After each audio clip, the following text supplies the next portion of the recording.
Picture this. You're sitting in class, minding your own business, when suddenly someone across the room lets out a massive yawn.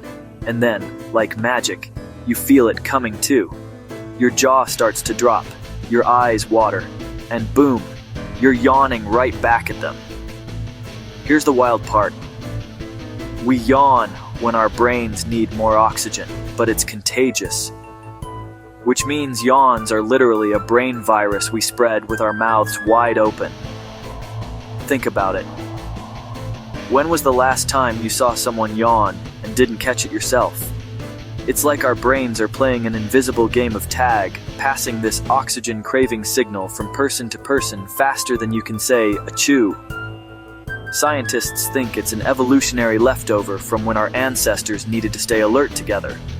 So the next time you yawn in a crowded room and watch it spread like wildfire, just remember, you're not being rude, you're literally infecting everyone with your brain's need for air. Pretty crazy how our bodies work, right? And hey, if you yawned while watching this, congratulations. You just proved my point. Your brain fell for the oldest trick in the book. Hit that subscribe button for more mind-blowing facts. And try not to yawn. Oh, wait. Too late.